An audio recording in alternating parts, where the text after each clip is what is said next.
And with that, it is 3:01, so we are going to go ahead and get started. So again, thank you everybody for hopping on the spring 2025 coaches meeting. My name is Ryan Casey. With me from MHSEL is Maggie Helmer.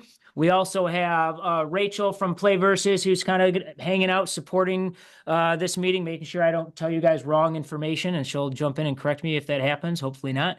But I see a lot of familiar faces on this call of a lot of returning schools, which is exciting. I also see quite a few new schools and some new coaches joining the mix for the spring season, which is exciting as well. So I just really appreciate you all taking the time. I know it's a hectic time of the school year. Many of you are teachers, and so there's never a perfect day of the week to do these or time of the day to do these types of meetings. So appreciate you finding the time to make this happen, just so we can really make sure we're all on the same page for this upcoming season, so it can be a successful season for all of our coaches and all of our student athletes. So again, if you haven't yet, please introduce yourself in the chat.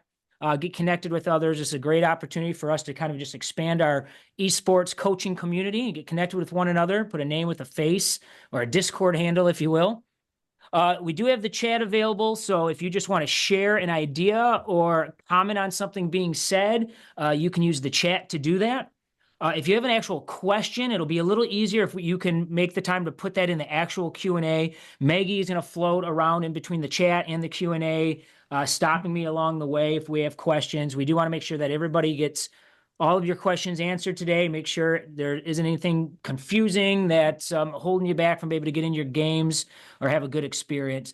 And I will share out this slide deck and the recording. There are a lot of embedded links in this slide deck that you can use to reference additional resources, emails, other contact information for our advisory board and more. So again, similar to what we did last fall, our goal here is to kind of just give you all an opportunity to network with one another and see who else is coaching and participating in the league this spring.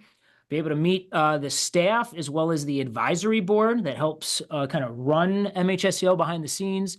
Make sure we're all on the same date with season dates and times. I know this spring has been confusing in terms of the schedule. This is the first time in 5 years or 10 seasons we've ever had to kind of have a variation and veer off of the Play Versus schedule because of the way Easter falls and a lot of the spring breaks in Michigan. So hopefully it's a one-time thing and we can all go back to having just one easy-to-follow schedule next year. I want to just give you the latest update on where our league game titles and divisions fell, and then a couple of reminders as it comes to connected accounts, some rulebook changes, some things related to forfeits and the queue, game day expectations, as well as sportsmanship, integrity, and behavior expectations. So our advisory board is broken up into all of these different positions representing the entire state of Michigan. So we have a ton of different region reps, some at-large representatives, some middle school representatives, and even a college rep. All these people are so valuable to both Maggie and I to be able to pick their brain, to have them give us feedback as to what's going well in the league, what needs to be reworked, to get feedback. They offer great suggestions. They volunteer at a lot of the events we run.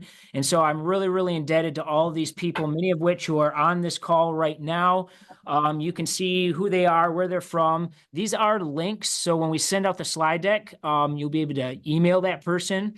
Should you have a question. They are super great about helping others get up and running, especially if you have a question. If you're a new program or a new coach, they love to help and make sure that you are getting set up for success. And a lot of times they can explain it better than I ever will because they are doing the same work with you all in the trenches. So really appreciate our entire advisory board. We do meet about every 6 weeks or so. So they put in a lot of extra time just to share ideas and connect and figure out ways that we can make your esports experience the best possible.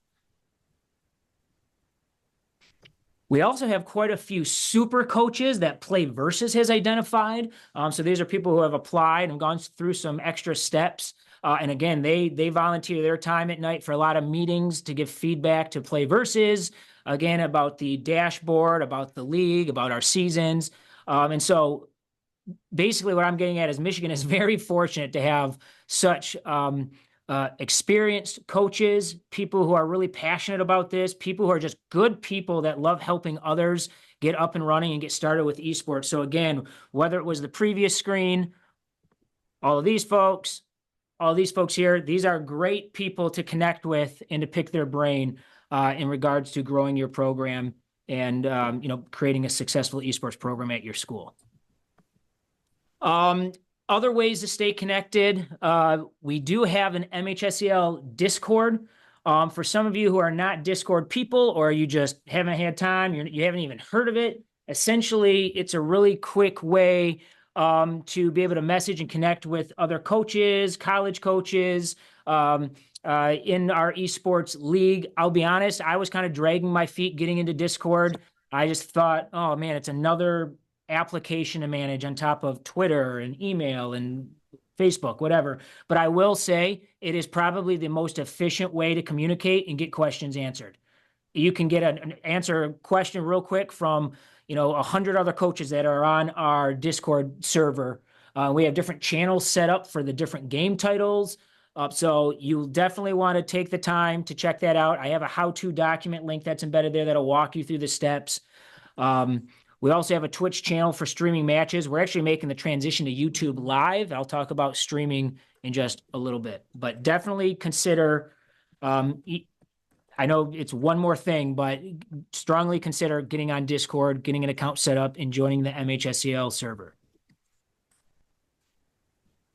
Okay, let's talk about dates.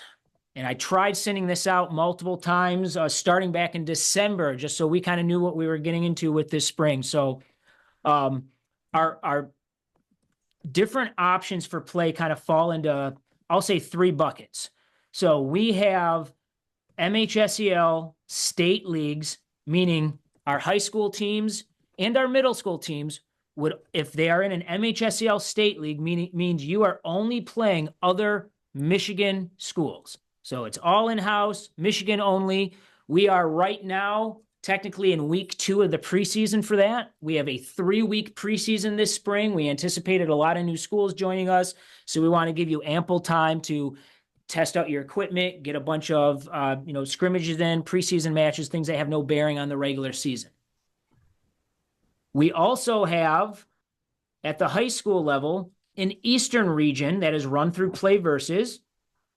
Those are leagues in which we did not have enough schools register, so we could have kept it in-house in Michigan only. So, right, there needs to be a pretty healthy number of both teams and schools to participate in order to be able to run a league, and we just did not meet that threshold. So certain games, and I'll show you the slides in a minute, chess, Street Fighter, League of Legends, Hearthstone. So we didn't have enough to keep those in Michigan. So those got moved to the Eastern region. You're going to play some Michigan schools, some schools from other states that are on the same Eastern Standard Time zone. Those leagues are in the regular season starting this week. So if you are in an Eastern region and you did not participate in the preseason the last 2 weeks, you need to hurry up, get on Play Versus, get on the dashboard, check your schedule, because you probably have games, actual regular season games, starting this week.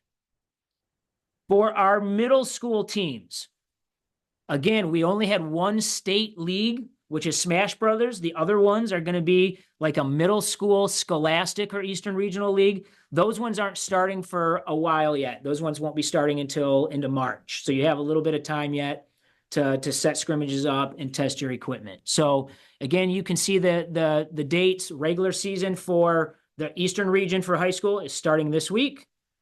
Our state league for Michigan for both middle school and high school starts the week of the 24th.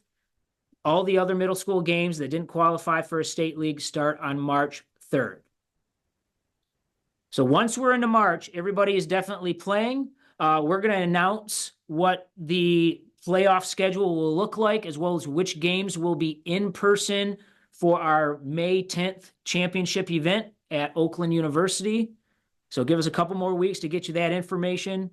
We are planning on running high school awards just like we did last spring and last fall. So that nomination process, and I'll share information as we get closer to that day, that'll open up on April 2nd. and all those will be due by April 22nd. So we can present those awards in person on May 10th.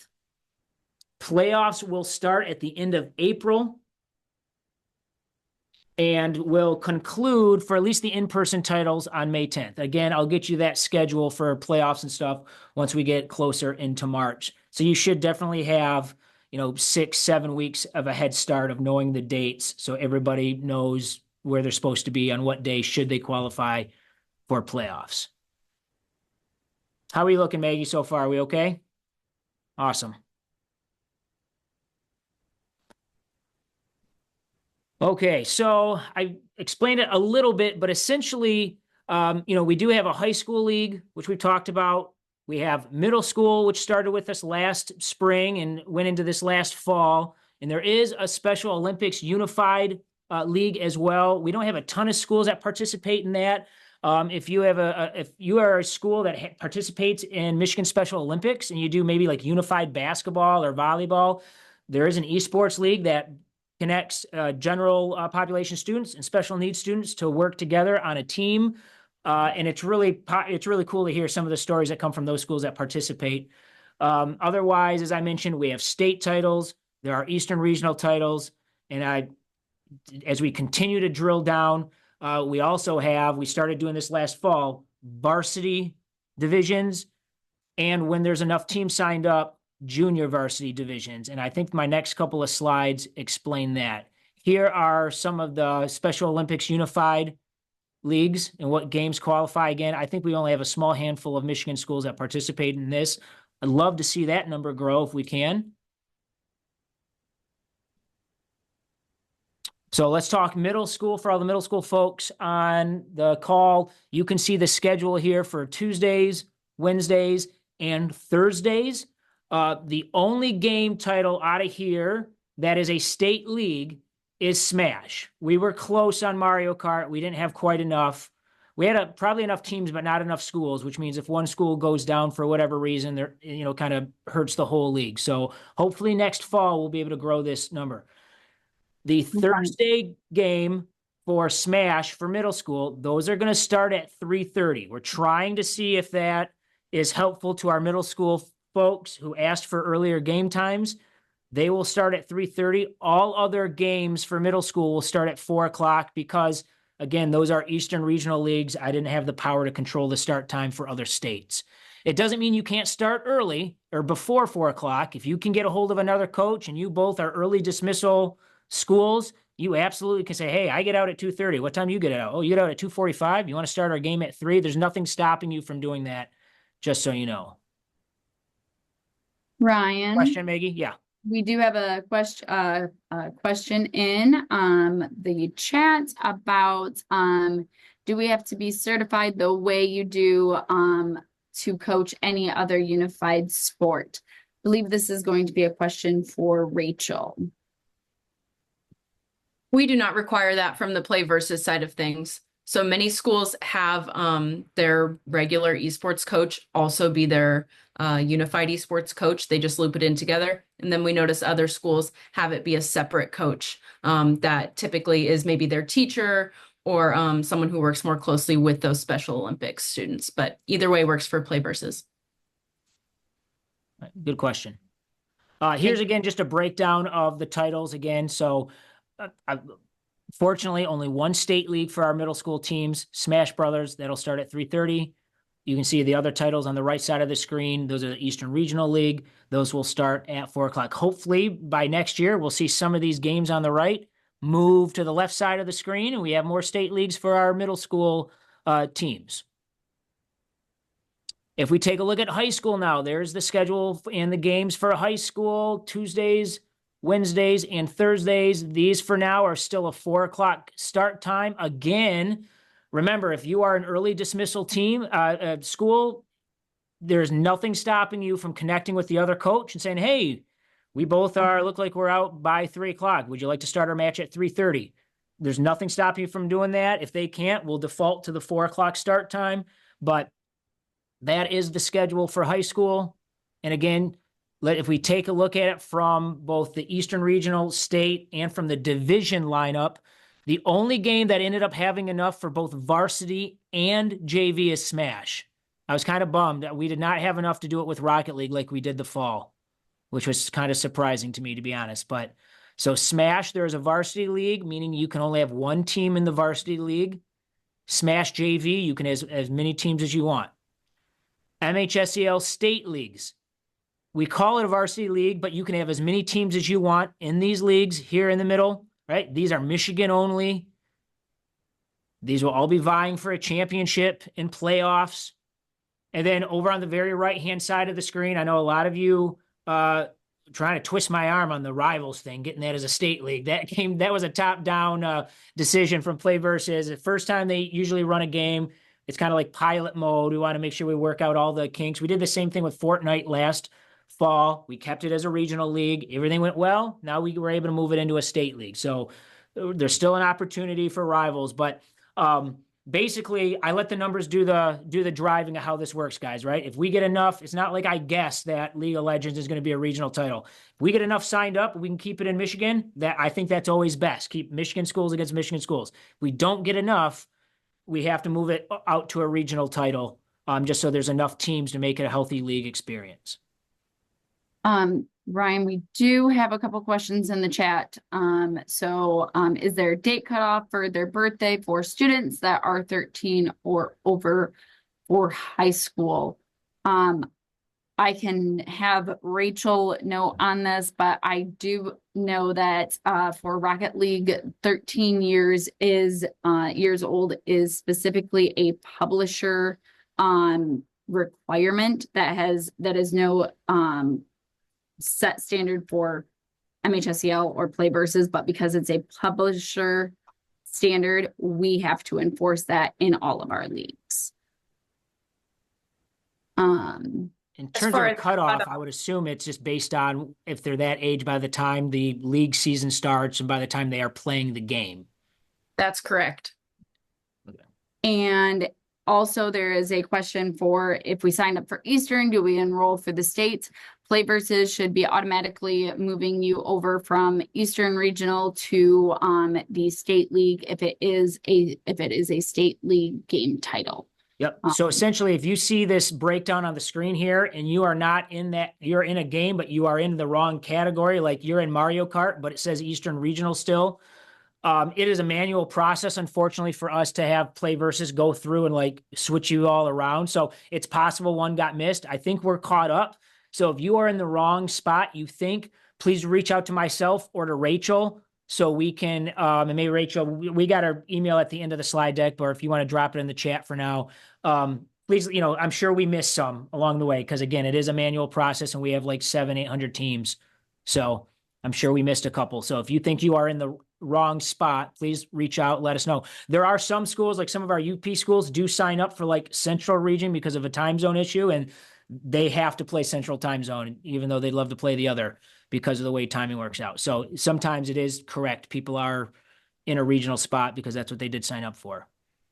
And then I do want to clarify is the JV varsity distinction only happening in high school level, and that is correct. Right now it is only for high school game titles, and we do have it broken down by which one it is.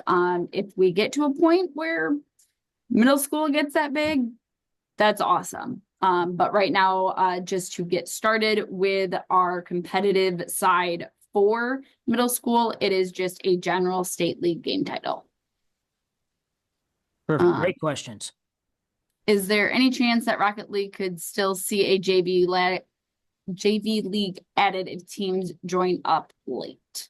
We're going to take another, I think our final look at numbers is going to be on Wednesday. So, I mean, if something changes, if we can get enough and there's, some people forgot to sign up their extra teams or whatever that are already in the system, we can certainly move it and do a JV. I just know as of right now, this date and time, there are not enough. So I would suggest that if you have extra kids that want to play and you're willing to try the JV, hurry up and add them in the next day or so before we do our final audit. All right, I'm going to keep moving on here. So important updates, just a couple of different things. that Play Versus has pushed out. You should have seen it in the coach notes email that comes out. I just want to call on a couple of them. So there are certain game titles required to have an official connected account. And by connected account, I mean like the publisher account that the student has is connected to their Play Versus account.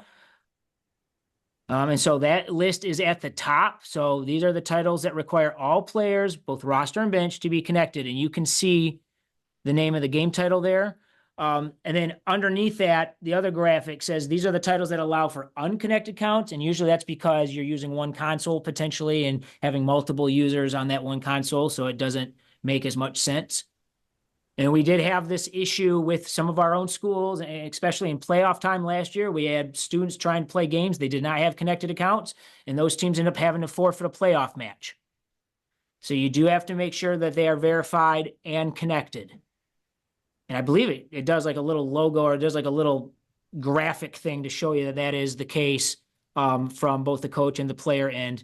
And there's just another kind of graphic that shows up on the dashboard showing that you are ready to play because you're either in the queue ready to go, or you've checked in, your roster's filled, you have a coach or a captain of the team identified, and that last check, all players on the roster have connected their game accounts to their Play Versus account. We do have a question in the chat, just about, is there a way to set up matches on a different day, as students are interested, in playing a specific game title, but can't do it on the day that is listed? This is a question that did pop up, just before we started the webinar. I will let Ryan go ahead and expand on that. Yeah, so I mean, at any time you can set up scrimmages for any title, and it doesn't even have to be on Monday. I know Monday is typically like the official practice or scrimmage day, but it doesn't have to be that. If you're only playing games on Thursdays, Wednesday or Tuesday, Friday can be your scrimmage or practice day. So nothing is stopping you from that. As I said at the very beginning, for people who came on late, if you have a capacity issue and you can't play a certain game on its designated day of the week, it's going to be really, really hard to ask every coach that you're going to line up against for the next 8 weeks if they can move to a different day. You might have some coaches that are willing to do it and able to do it. Great. But they might be on the opposite, right? So they might not have the capacity on the date you're trying to get it to move to. So I would say you can probably set up all the scrimmages you want just so kids can play and have fun and get some extra practice in. But it's going to be pretty impossible to be able to move your official competitive match day every single week to a different day.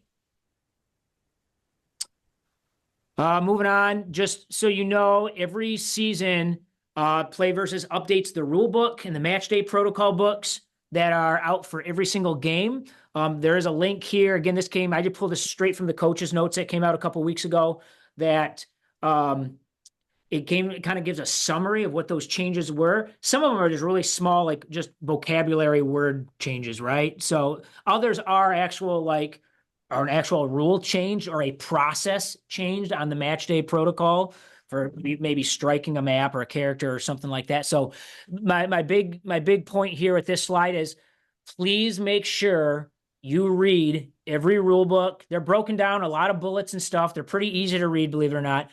Please read every rule book and every match day protocol book for every game title that you will be participating on, because you do have to follow those in order to get a match in successfully, or somebody can say, hey, they didn't follow the protocol for striking a map for Smash, so this match doesn't count. We just wasted 45 minutes, right? So please, please, please make sure you read the rule books and you read the match day protocols for every game title. All the rule books are linked in here. You click on the logo when you get the slide deck, as well as game day or match day protocols. So once you get the slide deck, you can click on that. It'll take you to that spot where you can read it. You can also do a search right within the Play Versus dashboard, and I think it's like 1 or 2 clicks to get to those from the dashboard on Play Versus as well. Question, Maggie? Yep, question in the chat. How many players can we have per team, unified talent and varsity team, or hybrid? Question mark. It depends on the game. I have a different slide I can pull from a slide deck at the end if you can hang on. It gives you a breakdown. Whatever the magic number is, please consider adding 1 or 2 extra so you have bench players. You are going to have kids that just no show some days. You're going to have kids that can't move their orthodontist appointment after school. And so you will want to carry bench players so you always have enough that you can sub in should one of your starters be absent. Brian, if you refresh, I added that slide in right after it. Okay.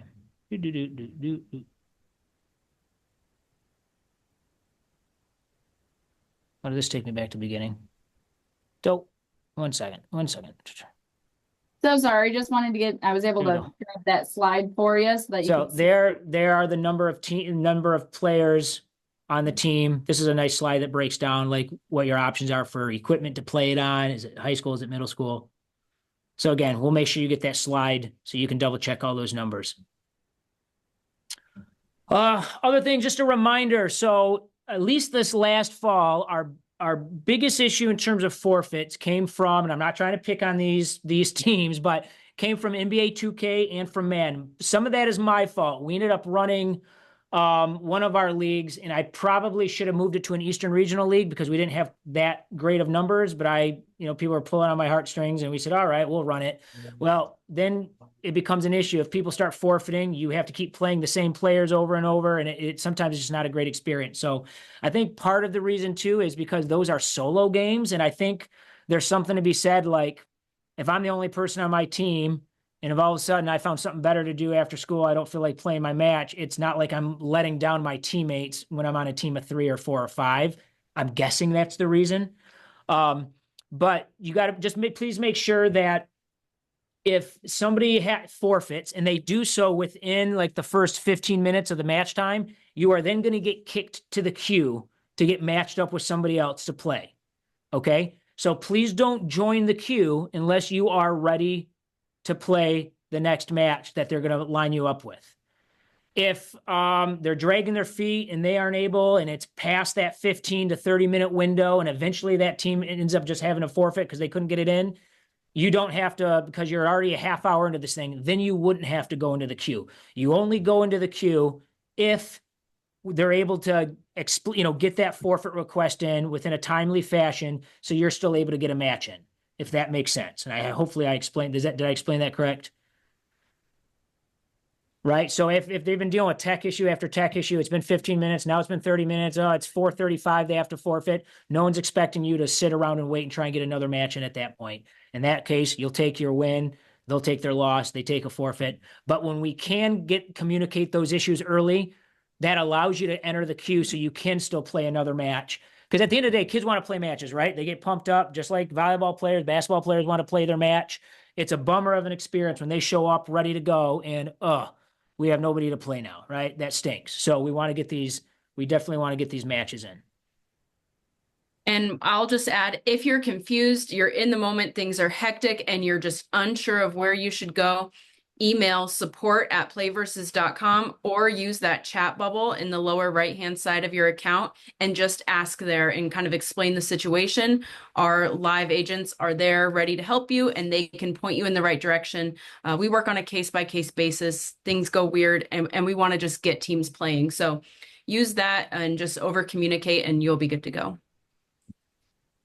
We have some great chat happening right now, and just making a note on the question that went out to many coaches about who has implemented academic eligibility, as many schools have responded about that being just they treat it like every other sport. Awesome. We do have another area that we will be touching base on that, as well as there was a note about length of game time for a couple of the titles as well.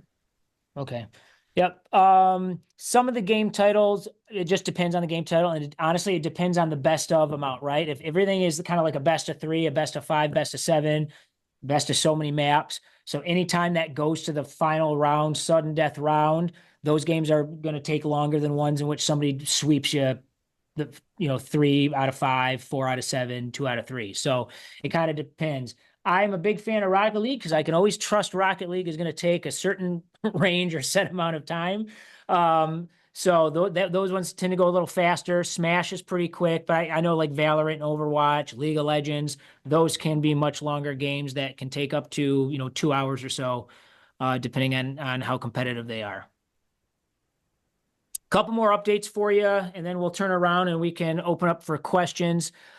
We are going to try really hard this upcoming season to attempt to stream some of our matches of the week. So I look at the schedule every week. I kind of look at what are kind of fun, exciting matchups, two teams that are undefeated, for example. Sometimes we'll take two brand new schools that are brand new to esports and they're playing each other, or is a West Side school, East Side school, a UP school, a Lower Peninsula school. And so we just kind of have fun with it, and we put it on social media. We make little graphics with your school mascot and logo on there. And so it's kind of a fun thing to do and to showcase and to celebrate. We're going to try and figure out a way to actually stream some of those matches. So you'll notice one of the questions I asked as you registered for this spring coaches meeting was, are you planning on streaming? Because I don't have the capacity myself to stream every match that's going on every day during the week, all regular season. So what I'm going to look to do is, as I'm selecting matches of the week, if I'm trying to decide between two teams, I might end up picking the team that is already streaming matches. This way you guys can get access to our YouTube live channel, and you'll be able to stream your match of the week on our channel. I'm going to reach out. There are a lot of high school programs that just want the extra practice, and they have kids and students that want the extra experience of streaming matches. It's a great STEM skill to learn. We have college kids and esports athletes that want to participate and help stream and shoutcast matches. So I'm working on kind of creating a schedule that would allow people to sign up to stream certain matches, and we'll just try and do whatever games we can. We won't be able to do every game every week, I'm sure of it, but we'll do as many as we can. Coach Cameron and Coach Jason from Heartland did a great video for us last fall on Streaming 101, talking about the equipment you need, how they use YouTube Live to stream multiple matches at once, and how you can set those up in advance or just go off the cuff and go into live mode. So that is a cool link that'll take you to a YouTube video to watch on how to get started with streaming. Is it okay if we have our own caster for streaming matches? Absolutely. Yep, that's a great skill for students to work on. I would always just preface that, give them some guidelines on what it means to be professional and respectable. And it's easy to be like, oh, why did they do that? That sucked. That was a stupid move, right? Like, and kind of give them an opportunity to be professional with how they're explaining what they see unfold in front of them. All right. A couple other reminders as it relates to game day expectations. A lot of this really has to do with communication, if I'm being honest. So,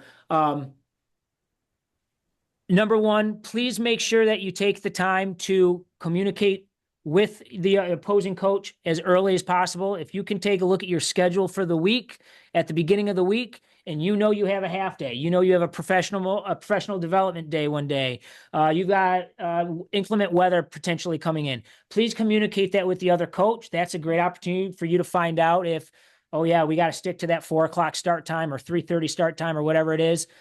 Versus, oh, hey, we can get our match started early this week. We can get it started at 2:50 if we want. And so just please make sure you look ahead and communicate. Yep, looks like we're all set, coach, for our match this week. Excited to play you. You want to make sure you are logged in, ready to go well before your start time. Do it in that morning. Do it earlier in that afternoon, please. One of the time changes that Playversus just pushed out in one of their coach notes came out a little while ago was that instead of giving you 30 minutes now, the expectation is that we get matches started within 15 minutes of that start time now, which is great. I think everybody will appreciate that. Now, we can still give them a little extra time. So if your match starts at 4:00 and it's 4:10, they're like, hey, we're running into a tech issue, we're going to need a few more minutes. We can give them 30 minutes total still to get the match started, but they have to make that request within the first 15 minutes. Otherwise, they are potentially going to have to forfeit, right? We definitely don't want you guys hanging around till 5:30 before a match starts. That's crazy, right? We want these matches starting as close to their start time as possible. So again, nobody should be at 4:29. Oh, I think we need a little more time, right? That should not be happening. That should be communicated within the first 15 minutes of that start time. And then also You- remember, yep, did you have a question, Maggie? We got a question in the chat. How do you communicate early when your games are just in the queue? That is the hard part. So usually what will happen is if you are getting matches in, there's a smart scheduler system that will go through and schedule you your match at the beginning of the week. Usually it comes out within, I think, is it 48 hours after the previous match, something like that. And so the only time that is tricky is when you had to forfeit the week before, or potentially you didn't get a match in because somebody forfeited against you. So that is the only time that in which you will get kicked to the queue to play. So I would say general rule of thumb, what we just described works 80% of the time. The other 20% of the time when you are in the queue, you have to go through the queue process and getting matched up with another school. So just making sure you're on there ready to go. And then again, once you get your match in, it should kick you back to the smart scheduler so you'll know who you're playing in advance. So good question. Very good question. And we did have a question about what was the reasoning behind having a middle school start at 3:30. This earlier start time is proving a little tough when they just get out right before then. Twofold. Number one, the data that we pulled showed that the majority of our middle schools got out earlier than later. And it meant that they were staying later than they were hoping to have to remain in the building to get their matches in. So twofold, moving the matches up a little earlier, got them a little closer to when they got out of school, so less hanging around waiting for your match to start. And then secondfold, that means your match will get done 30 minutes earlier in theory, because we had quite a few say, especially when they have a match goes to the best of 3 or best of 5, best of 7, that there's a lot of hard caps on our middle schools in which students have to be out of the building by. So we're trying it this spring with a 3:30 start time. If I get a lot of feedback saying, hey, that's proving to be a disaster, we will take that into account for the fall. Just so you know, pretty much any decision that's made by MHSEL between Ryan and I, we take a lot of data into consideration, but we also take any big decisions like this. We discuss it with our advisory board as well. So we are always making sure that we have people that are on the ground with information and have the experience to help us make these tougher decisions as we go through. We also do have another question in the chat. If another team had forfeited, why do you need to join the queue to play a match? Is it required to do this? If the forfeit request comes within a timely manner of that 4 o'clock or 3:30, whatever it is, start time, yes, because at the end of the day, we want you to get a match in. We want your kids to get a match in. Your kids want to play, right? So the only time that you wouldn't jump into the queue would be if we're past 4:15 going on to 4:30 now, or whatever that 15 to 30 minute window is, and they just could not get they're at tech issue after tech issue, they couldn't get it in. We don't want you waiting an hour before you start your match. So again, the reason we do that is we want you to get a match actually into play versus just racking up wins from forfeit. Mhm. One thing I want to point out on the screen, the last column on the right, roster moves, because this does get asked occasionally, especially for those of you who have multiple teams. Can you have a student or a player play on the other team? Yes, you can move students from your red team to your blue team or back and forth to play, but they can only play one match per week. And we shouldn't be doing it as a way to smurf or disguise your best players or whatever, because you're playing your crosstown rival, so you're going to move them so they don't play that match that week. So they play, like, that shouldn't be the reason. It should be because you have to move a kid because somebody on the red team and you're normally on the blue team couldn't be there and you don't have a bench player. And so just, you can move them, but they can only play one match that week, which normally is never an issue because you play your matches at the same time. But in case somehow they got off, we shouldn't be trying to get a kid in more than one match per week. All right. I think we are down to the final slide or a couple slides here, and then we were going to hang around and answer any questions we have. Again, sound like a broken record. We are on week 2 of the MHSEL State League preseason. Please make sure you are getting matches in this preseason. I know it's probably labeled as like optional or just recommended. Please, please get matches in so you can test your equipment, can check your connectivity, make sure all your codes are working to get everything you need to be successful when it comes to the regular season. Your break week, everybody, especially in the spring, has different spring breaks. Please make sure you identify your break week. You cannot wait until like the week of to be like, oh yeah, I think I'm going to take my break week now. It's Tuesday at 10 in the morning, right? You have to identify that early. So look at your schedule and get that break week identified so you don't have to forfeit. People have asked about how it works for substitutions at our last meeting. And so I just add this reminder, please make sure you read the match day and the rule book protocols, because that'll explain how substitutions work for each game, because it is game specific. And as Rachel mentioned, anytime we run into an issue match day, feel free to reach out to Play Versus, submit a help ticket with that little orange chat icon bubble that's usually on the right-hand side of your screen. I think they usually get the most issues resolved in like 3 minutes. So it's pretty good way to work through a kink. And finally, this was something we really focused on last fall.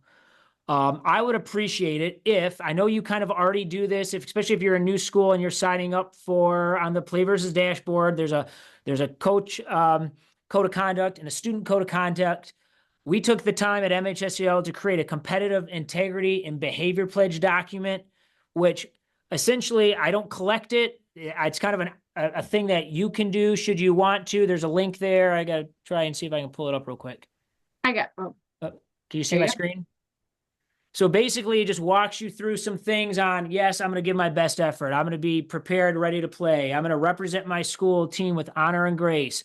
I'm going to refrain from doing dishonest or malicious tactics and trying to disguise things and have other people play in my spot for me. And you'd be surprised how many things we come across each and every season. Make sure you're using appropriate language while you're on some voice channels.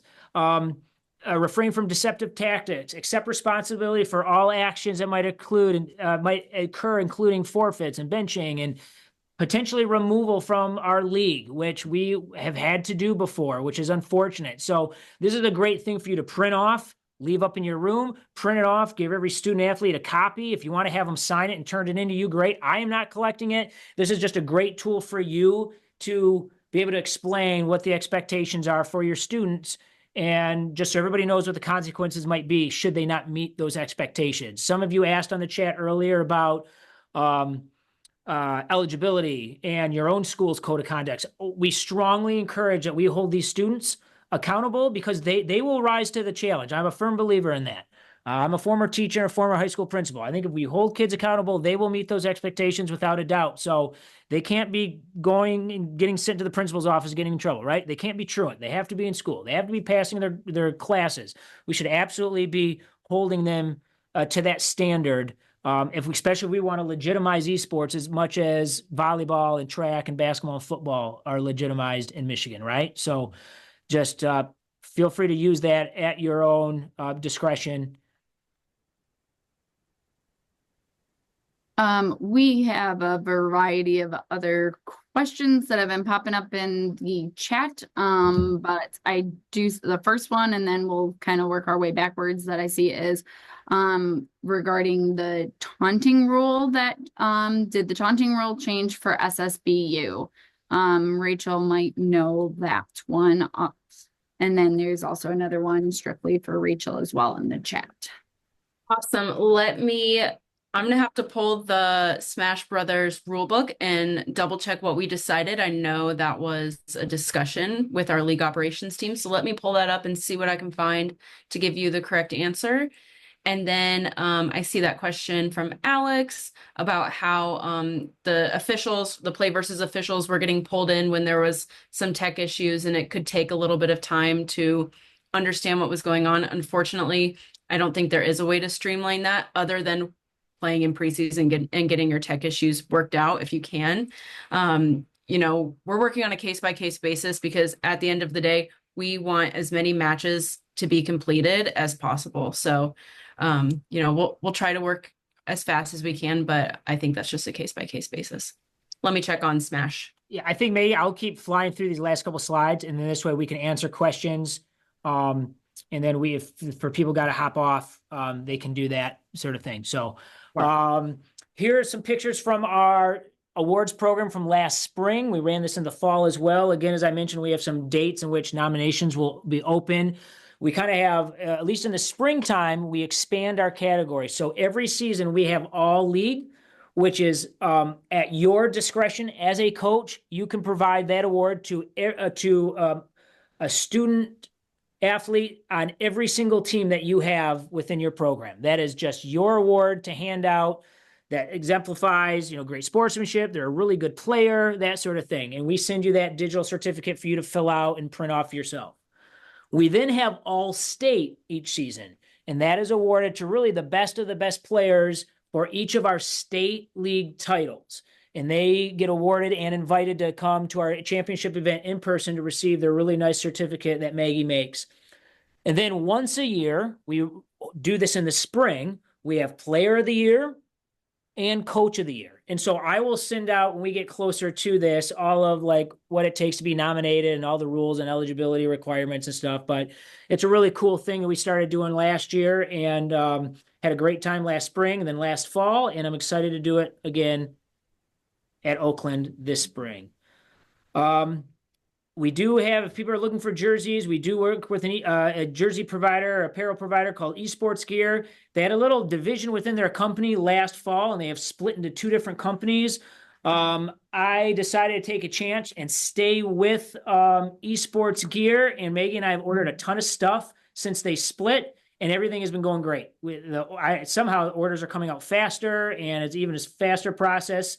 So we've been really happy. So if you have any questions about you want to order some jerseys or different kind of cool gear and hats and sweatshirts and hoodies and that sort of thing, feel free to reach out to Maggie or myself, and we can show you how to get started.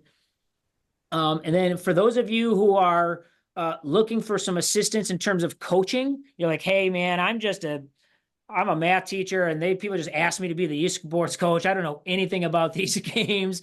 There is a coaching partner through Coachify that we have available. There is a cost to it.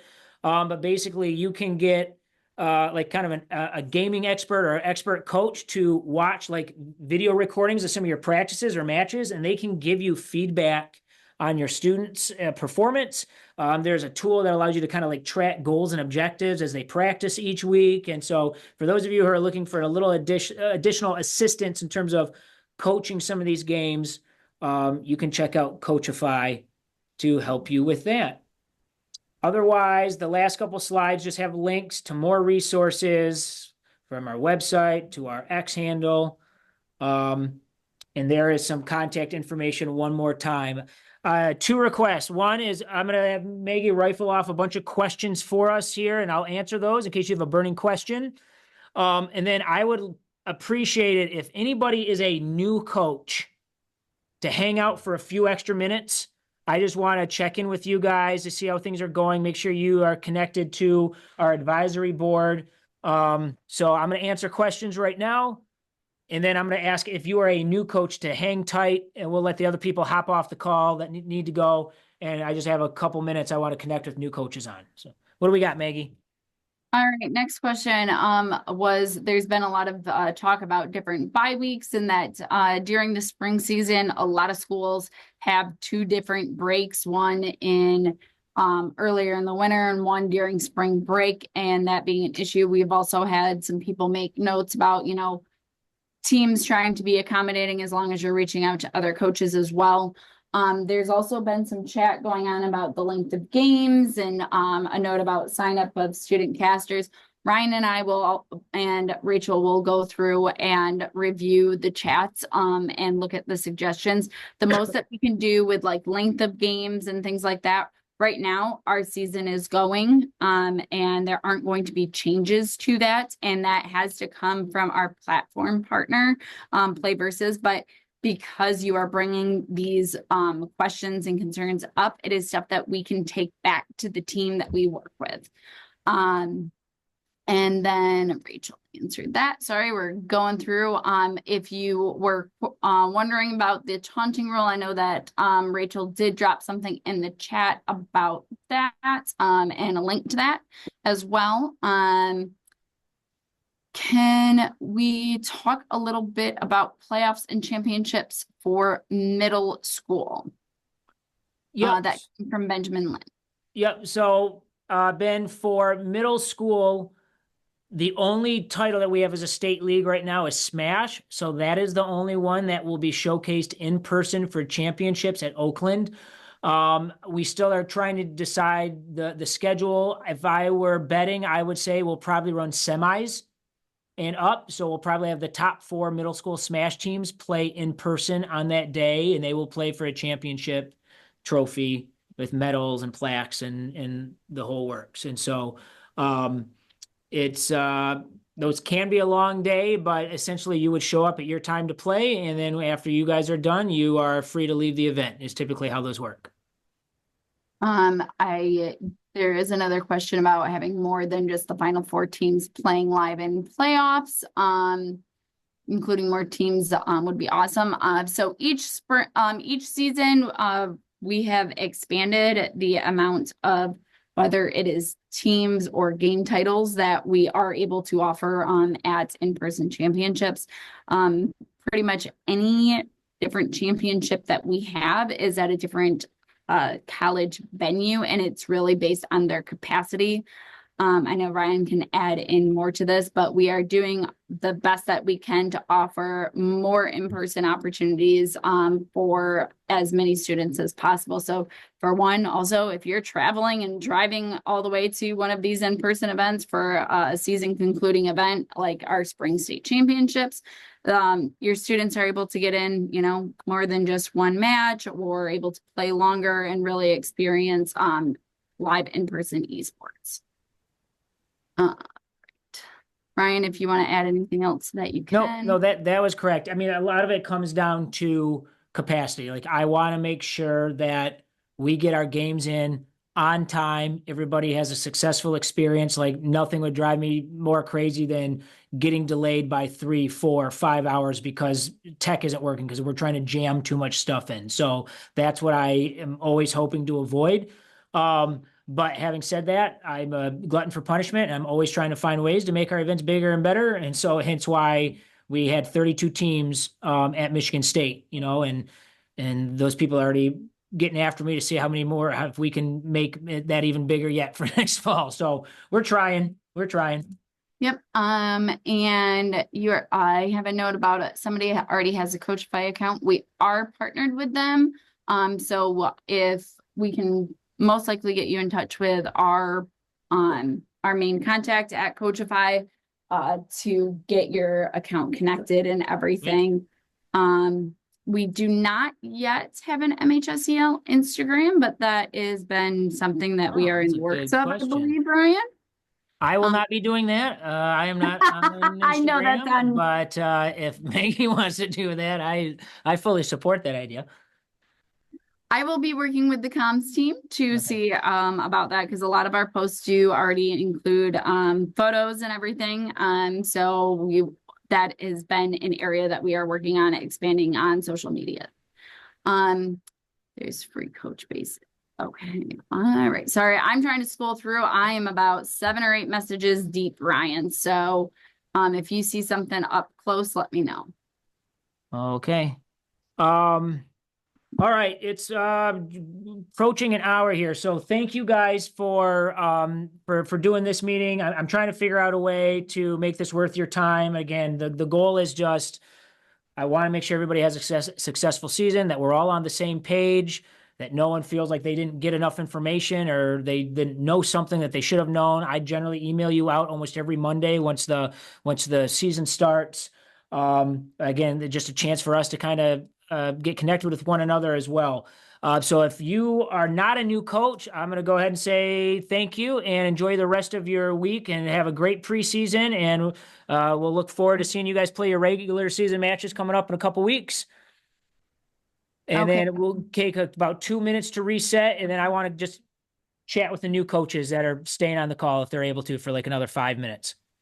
There was a note about any talk of matching the esports season to other sports seasons, for example, winter sports, and after esports season starts, and can cause some scheduling issues.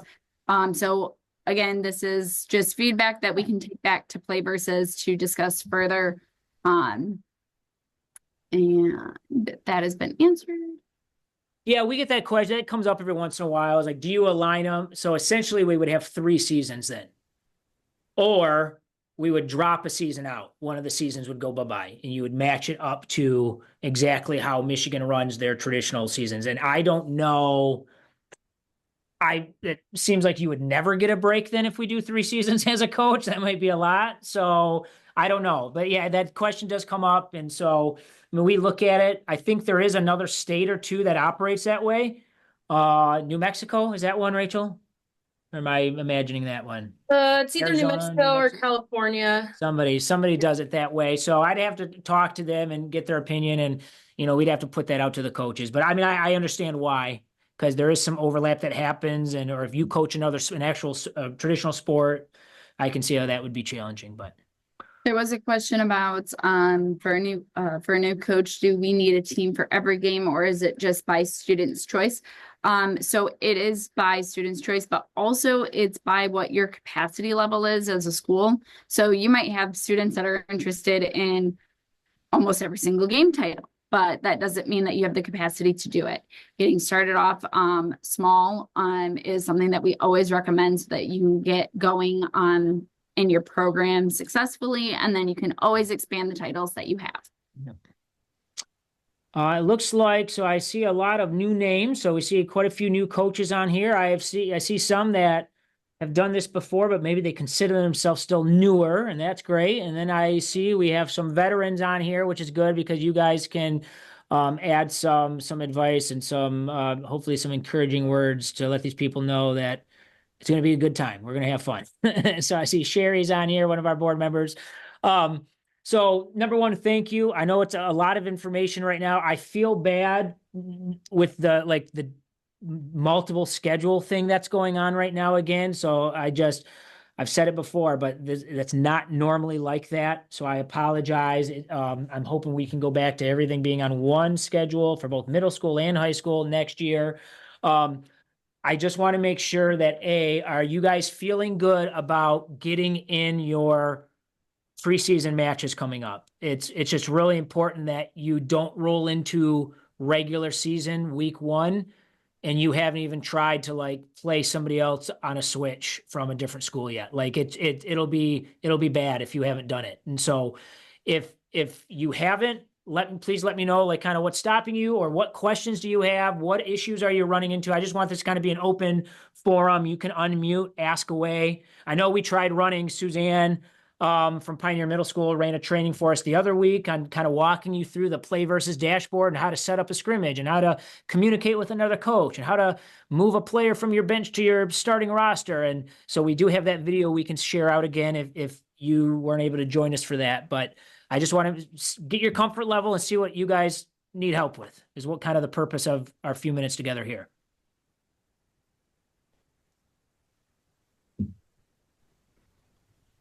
My name is Eric Jackson. I'm going to be the esports coach at Lansing Sexton.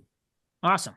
Awesome. And I guess I'm just really uncomfortable. I mean, I'm familiar with video games. I'm familiar with coaching, and I'm familiar with the students and everything like that.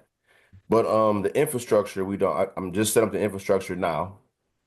And then I just finding out today that, it's already preseason. So we're already kind of behind the 8 ball, and just trying to like really figure out, what a comfortable game space, practice space looks like. And something you said was interesting about I should try to field my team by how many titles we can play versus just trying to bulk it up with numbers. Yeah, essentially, I met with some people from your school district today, Eric, and so it seems like they actually had a really good plan in place with the equipment they were going to order and stuff.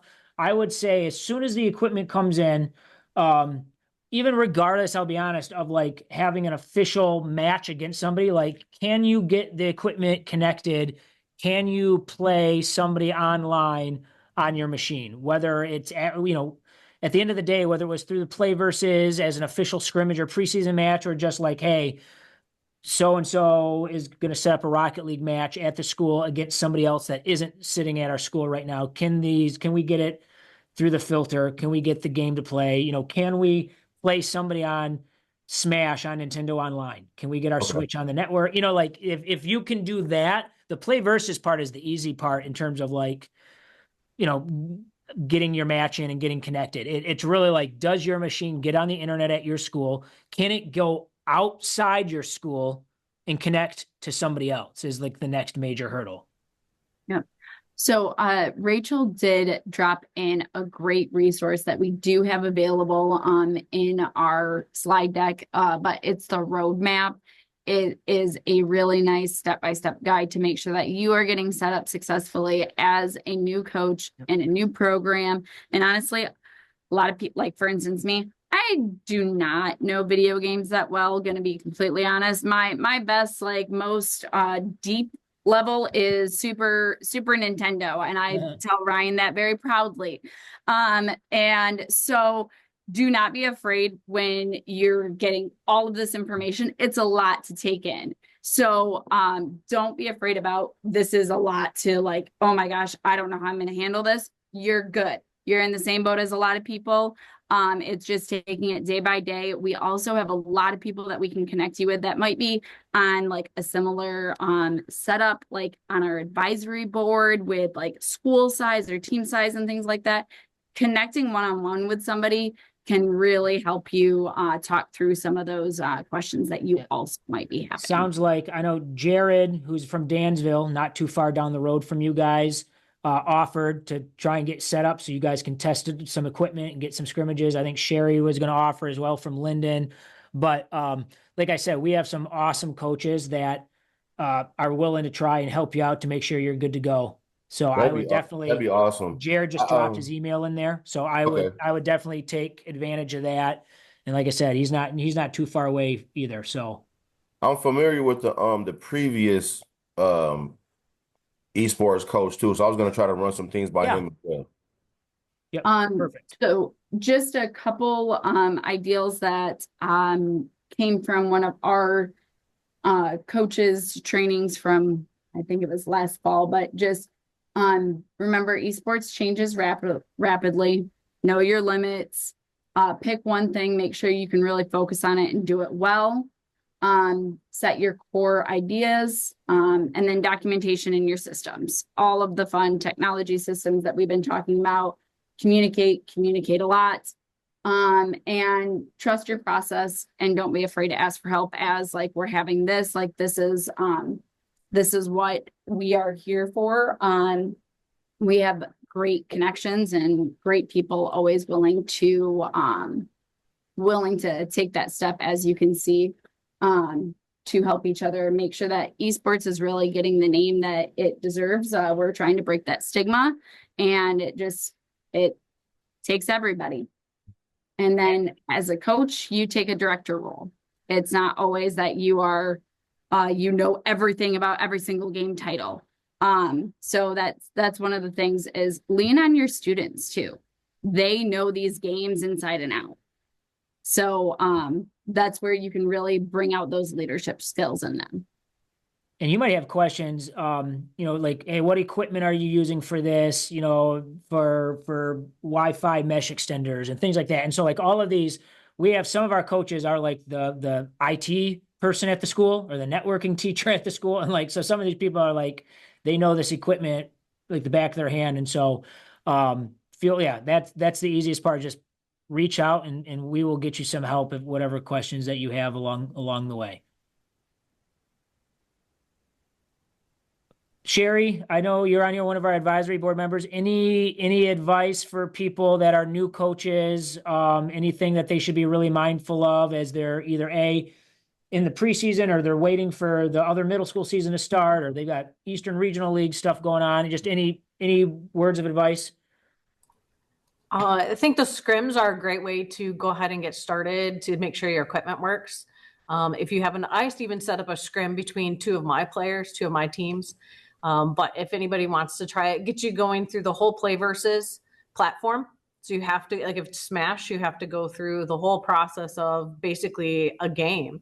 And then you don't have to finish it if you don't want to, but it tells you that, okay, I can communicate okay here, but then my switch is working or my switch isn't working. A lot of coaches don't realize that are new. You don't have to do the online. You have to purchase the online switch, and the family pack is the best way to go if you have more than one switch. I think it's like $10 more. I wouldn't do 2 online accounts. I would do the family, and each switch has to have its own separate email, own separate account to be able to use that. And I know Coach Hines probably has way better information about Smash because that is his game. The other one, and I did post this in here, is if you are in a match, I would just screenshot, take a photo of the other coach's information. It'll be under contacts. And that information, if something were to happen with chat, the Play Versus chat during the game, you can go ahead and continue to communicate with your other coach to finish your game. We had that happen last year. The platform went down, and we had several coaches that are not in the Discord.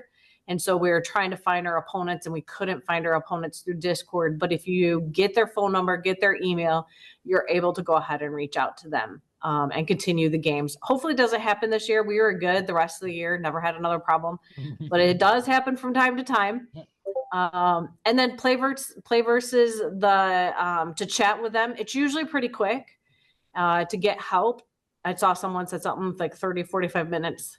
So it seems like it might have been a busy day, but usually I can get help within a couple minutes. Last week I was on it, trying to get help with the game, and they were on it, and we were able to finish it up pretty quickly.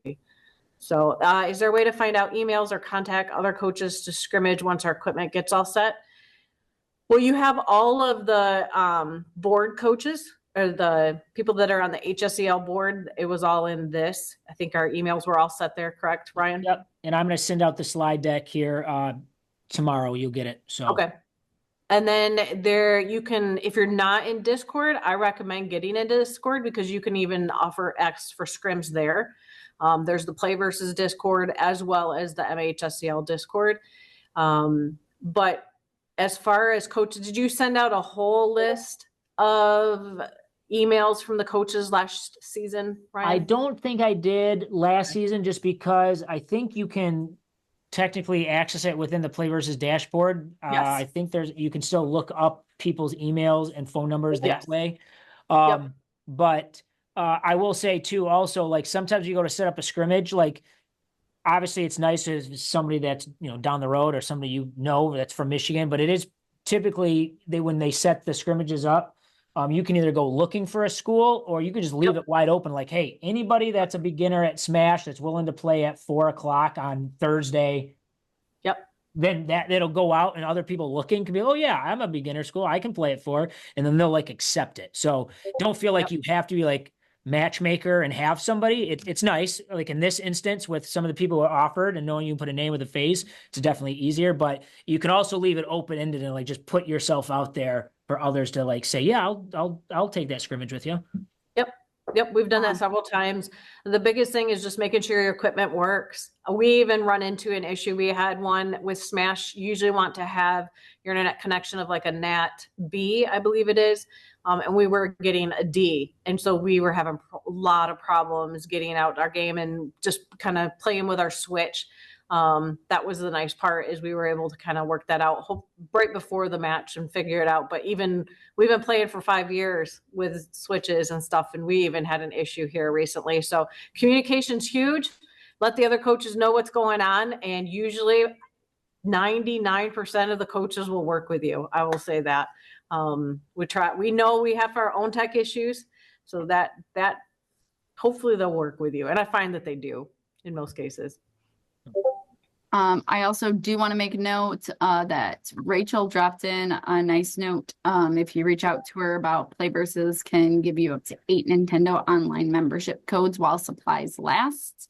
That's one of the benefits of us working with Play Versus and having publisher partnerships that are all licensed and official, is they have all of those publishers like to give away a lot of things to schools that are getting started off. So take advantage of those.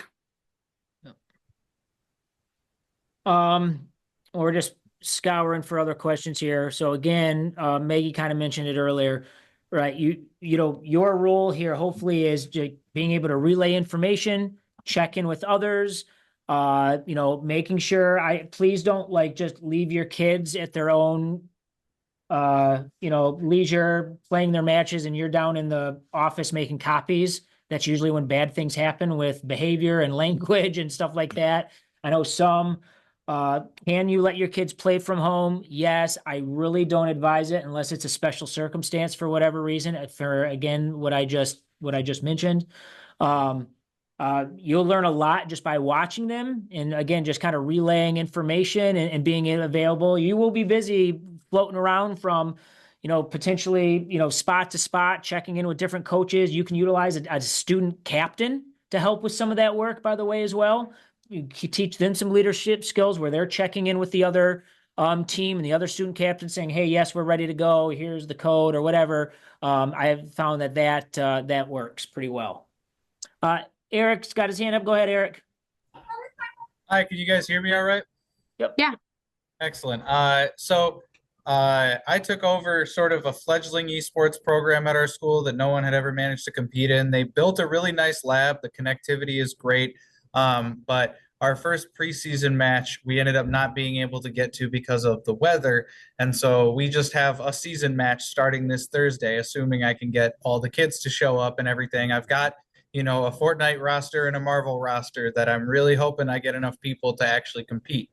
So I'm still working on getting all their accounts connected. But other than that, the setup is good. We've had them play matches just online to make sure the connectivity works. We haven't done any scrimmages through the platform. And all of that is to say this question, which is right now it says, you know, open match for both of those scheduled matches on Thursday. And I guess this is more of a question about the Play VS platform, but it says the queue opens on Thursday on the 13th, and that's when I'll be able to find an opponent. Is that because I don't have all their accounts connected and, you know, the team fully ready to play yet? Because I feel like the sooner we know who our opponents are, the better in terms of if I need to contact another coach for, you know, inclement weather like we have incoming possibly this Thursday, for example. So I guess the question form of what I'm saying is, how do I make sure I can see who our opponents are as early as possible going into this? Do you want me to answer that? Yeah, if you can. Okay. So with the reason why with Marvels, if you didn't get a match last week, you're put into a queue this week. Same for Fortnite. If you weren't able to get a match, if you have bad weather, and we ran into this because of the hurricanes last year, if you have a day where it's canceled, reach out to Play Versus right away, do a little chat with them and say, hey, we can't get our game, especially if it's your first game of the season for the Eastern region. For Marvels, I would reach out to them and they'll work with you because they did some special things for Georgia and Florida and stuff, and they made some new rules for those type of inclement weather ones because there's nothing you can do in that case unless your kids can play from home. And we've had that happen last week. Yes. Yep. Yeah, my kids don't have access to the hardware that would require. Yeah, but okay. Yeah, so once we actually are regularly playing in the season matches, then we'll be able to see ahead of time who those opponents are. Okay. Yep. It's usually a couple days after your last match. I can always go, usually on Sundays, I can see for all the games and it will tell you who you're going against for the week. Up until that point, I want to say it's like, and Rachel probably knows, but usually about 48 hours after your last match, it will tell you who your next opponent is. It might be a little bit longer than that, but you can start looking ahead. Until that point, though, it'll say open queue or it'll say queue for all of them. Okay, that's very helpful. Thank you. Yep. Thanks, Sherry. Tony, go ahead. All right, can you guys hear me okay? Yep. So, with the connected accounts, we have some switches that all have their unique name and a couple PlayStations that have their unique name. So if I have a kid that's playing Madden, does he always have to play on the same PlayStation console, or does it just matter week to week? Like he doesn't have to have his own account connected, correct? Because he's playing on our school created account. I believe that is correct. It should be Okay. correct. So I'm not going to connect them. It's something that I share week to week in the chat in order to connect with the person or our I opponent. believe so, but let me reread all of the instructions or all of our, I'm just like you guys, I don't know all of the ins and outs off the top of my head. I referenced the game rules. So let me confirm that with you, hopefully in the next few minutes, and I can drop it in the chat. Okay, yeah, I was reading it too, and I just wanted to hear somebody That sounds that's correct saying to it the me, way I think I'm Sherry saying it. and Jared. Does that sound correct to you guys from your end? Can you say that one more time? Yeah, so I have two PlayStation consoles, and they each have their unique name here for the Waterford School District. Yep. So I don't technically have to connect that to the kid in Playverse, right? Because it's going to. So let's say kid A is playing on console A one day. He shares his code for that game that day, and then let's say next week he ends up playing on console B. That's okay, correct? He doesn't always have to be on console A. No, so what we have is if we have multiple kids playing, we have an Xbox, and they would have to have their account, like their gamer tag connected. Is that what it is? Like to that console is what we had to do. Okay, so we weren't. I don't believe. I think our school district wants us to use their accounts. Yep. Not let the kids use their account. Yep, that totally makes sense too. And I might have two kids that want to play Madden and two that want to play 2K. So we will only have two kids playing because we only have two consoles. Only have the two. Yeah, that's a really good question. I think there was something in for specifically for Madden and 2K where they had to have the same gamer tag or have the same account each time. Yeah, I Yep. think that's what it is for Madden and 2K. So player A needs to always be playing on console A. If it's That's called my, Waterford yep. School Console A or whatever. Yep. Whatever I- gamer tag or the EA account that's connected to that, I think you got to play with that same one each time. Okay. All right. Yeah, I would agree because coaches are going to be looking for it and saying, hey, this isn't the right account. And so since you can't change the accounts you can't easily go change them, that type of thing, Playverses will jump on, no, you have to be using that account. And, then they'll get in and you have to switch accounts and that type of, or switch consoles for them. Okay. And does that, I assume that's similar for Smash Brothers? So if I have a Smash Brothers team playing on Waterford School Console 1, do they always have to be on Console 1? So Smash is actually different, I think, with that one. I think you just have to have, that's what we do. I have a bunch of kids signed in to one of our two switches. And as long as those show up and the way that you do the matches in Playversus, yeah, it's different anyway. As long as you got one of the switches that you're going to use, that's what we end up running with. Sherry, is that the same for you guys? Yes. Yep. Whatever switch ends up in there, or it could be a student. We have some students bringing their own switches. So it changes from week to week, depending on who's got their stuff available. Okay. Thank you. We did have a question in the chat about middle school playoff schedule and what that looks like and really having a better understanding of that. Typically how playoffs work is you will play certain games are on certain days of the week. Essentially, we will get you the schedule, but you will probably play a couple matches on a given week. And so if there are 64 teams, we got to play so many rounds before we get down to the final four. And you spread that over across a couple of different weeks. So it is possible that you might play Tuesday and Thursday. You could do a Monday, Wednesday, Friday. Just depends on how many games or how many rounds of playoff matches we have to get in. So it does. So the playoff pace does pick up. It's not guaranteed to be on like the Thursday smash day or anything like that. It really depends on how many games do we got to get in. When is our championship? How many weeks do we have to get these in? And we kind of backwards fill the playoff dates from there. But the times would be the same. It's not like we switch to 7:00 at night or anything crazy like that. And again, we will have the entire playoff schedule published and posted with, probably 6 weeks notice. So you'll be able to figure out, like, should we make playoffs? Oh, I can see we would be on, this would be the first date we must play the round of 32 or the round of 16 or the round of 8 or whatever it is until we get to the championship. Good question. I would also say for the playoffs, the dates change, or the day of the week that you play changes. Yeah. So that would be something that I would, when it comes to playoff times or when I start my schedule with all the kids, I go, hey, you're going to be playing sometime this week. It could be Monday, Wednesday, Friday. It could be Tuesday, Thursday. I need you to have it open if that team is going to make playoffs. So because they get those other events scheduled early, and I want to make sure that we can play them because we're not having to reschedule. If you do need to reschedule a playoff game, and this is a ways away, I know, but you do have to reach out to Play Versus to reschedule those games. You can't just, the coaches agree to it. They have to reset it up for you. And that takes a little bit, but not long. And that's why I go back to why it's important, if you can, to carry bench players, because I would hate for you to have to forfeit Rocket League match because your goalkeeper can't be there and now you have nobody to put in and you have to forfeit, right? So like, and there's kind of like professional sports, there's a day in which you have to confirm your roster is set for playoffs and who's going to be eligible to be on your playoff roster should you make playoffs. And so we'll communicate all that stuff as those dates approach. So yeah, and also one thing too, I saw this this past fall, if you have kids playing multiple games, and sometimes those playoff games are on the same days at the same time. So you might want to have them pick like what game they want, Yes. like what's their top game and then what's their second game or something like that. Because I know that was a bit of a thing last fall. yes, absolutely. Thank you. Good suggestion. What does a beginning setup look like for playing a Switch game? We're planning on using projectors. Teams have TVs or computer monitors. I see a mix.